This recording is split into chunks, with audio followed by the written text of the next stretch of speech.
آج ہم جس موضوع پر بات کر رہے ہیں نا، اس نے واقعی عالمی سیاست کی بنیادیں ہلا کر رکھ دی ہیں۔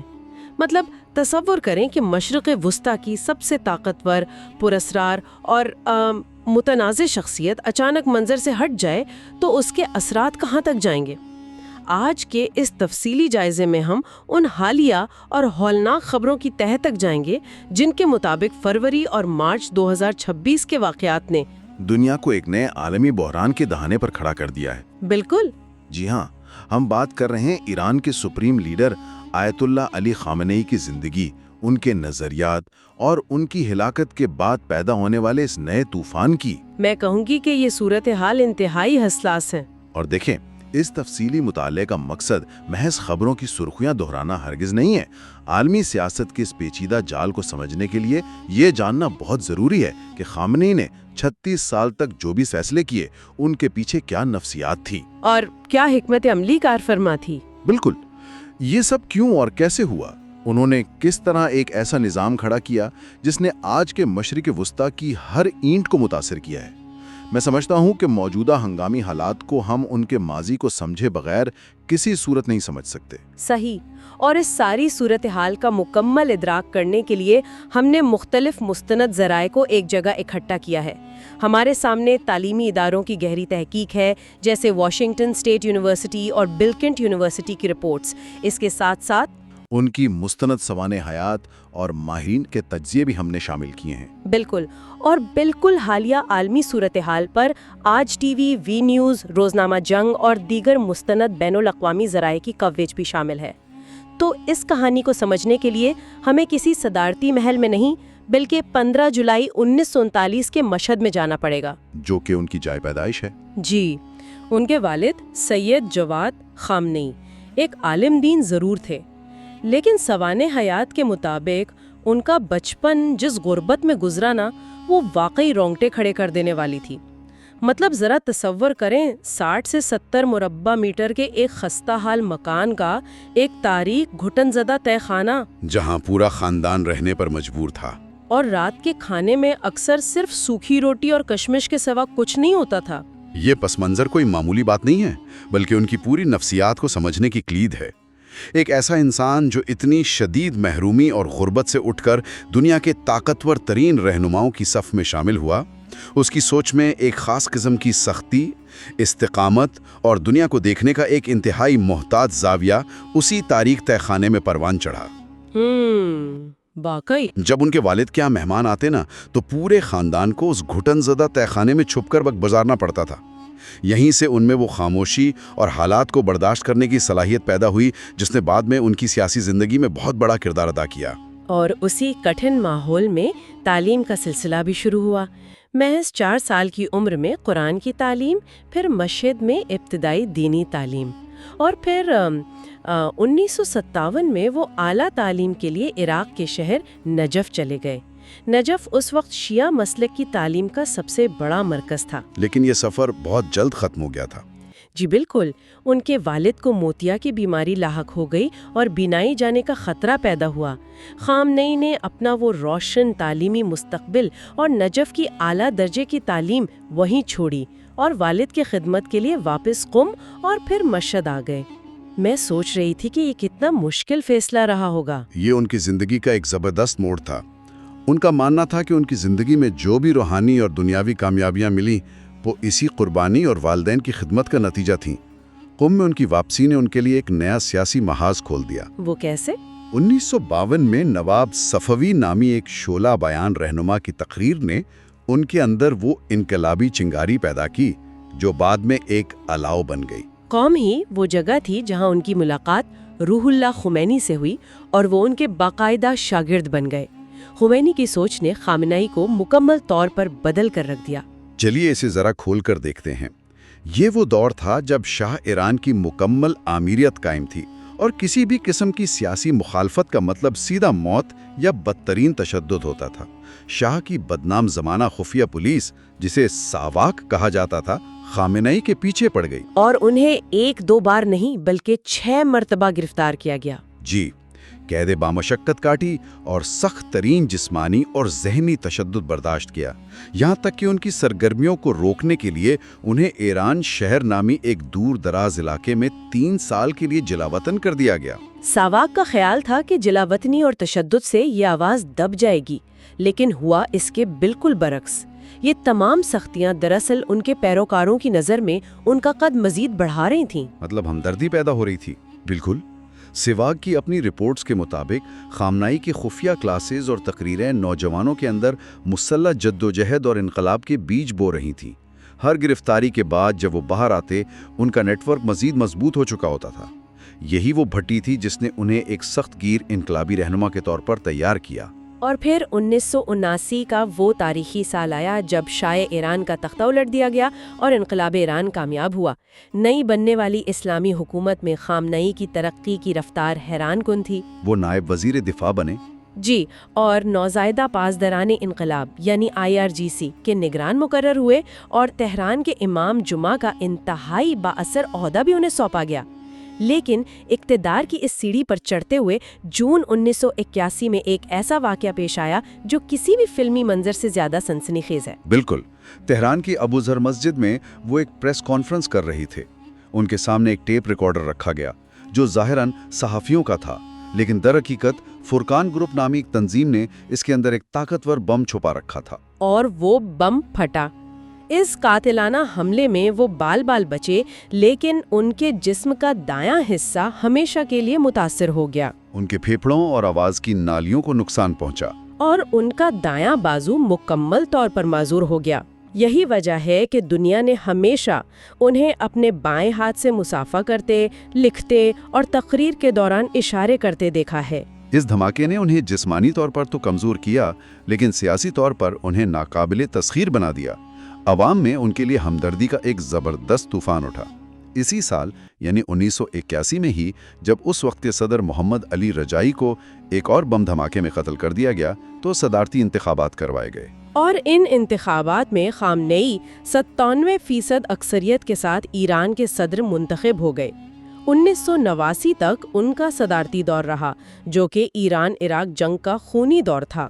وہ اکثر صدارتی لباس چھوڑ کر فوجی وردی پہنتے اور محاذوں کا دورہ کرتے، جس نے فوج اور عوام میں ان کی جڑیں انتہائی گہری کر دیں۔ لیکن صدر بننا تو صرف ایک شروعات تھی۔ اصل کہانی تو 1989 میں شروع ہوتی ہے جب انقلاب کے بانی آیت اللہ خمینی کا انتقال ہوا۔ اب سوال یہ تھا کہ نیا سپریم لیڈر کون ہوگا، اور یہاں ایک بہت بڑی الجھن پیدا ہوتی ہے۔ وہ الجھن کیا تھی؟ اگر ہم ذرائع کو دیکھیں تو آئین کے مطابق سپریم لیڈر بننے کے لیے مرجع یعنی اعلیٰ ترین مذہبی درجہ ہونا لازمی تھا، جو خامنئی کے پاس اس وقت تھا ہی نہیں۔ تو پھر وہ اتنے بڑے اور طاقتور عہدے پر کیسے پہنچ گئے؟ کیا دیگر سینئر علماء نے اس پر کوئی اعتراض نہیں کیا؟ یہاں جو بات سب سے زیادہ دلچسپ ہے وہ یہ ہے کہ اس وقت کی مجلس خیبرگان یا اسمبلی آف ایکسپرٹس نے راتوں رات حالات کو بھانپتے ہوئے آئین میں باقاعدہ ترمیم کر ڈالی۔ راتوں رات؟ جی ہاں، شرط کو نرم کر دیا گیا تاکہ خامنئی کو یہ عہدہ دیا جا سکے۔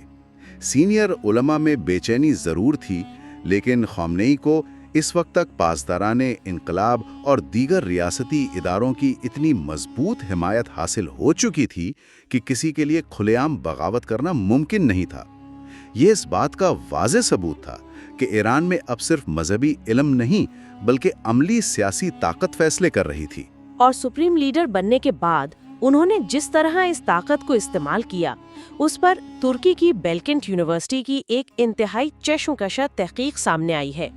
اس تحقیق میں ان کے آپریشنل کوڈ کا تفصیلی جائزہ لیا گیا ہے۔ یہ آپریشنل کوڈ بتاتا ہے کہ خامنئی کی تمام پالیسیوں کے پیچھے مغربی مداخلت کا ایک گہرا اور تاریخی خوف موجود تھا۔ وہ عالمی سیاست کو ایک خطرناک اور مایوس کن جنگل سمجھتے تھے، جہاں ان کے نزدیک بقا صرف اپنے ہم خیال مخصوص گروہ یعنی ان گروپ کے ساتھ مکمل تعاون اور دوسروں پر عدم اعتماد میں پوشیدہ تھیں۔ اور یہی آپریشنل کوڈ ان کے ہر فیصلے کی بنیاد بنا۔ انہیں لگتا تھا کہ عالمی طاقتیں ہر وقت ان کی حکومت گرانے کی سازش کر رہی ہیں۔ اس خوف کا مقابلہ کرنے کے لیے انہوں نے اندرونی سطح پر ولایت فقیہ کے نظریے کو اپنا سب سے بڑا ہتھیار کے طور پر استعمال کیا، یعنی سپریم لیڈر کی بالادستی۔ بالکل۔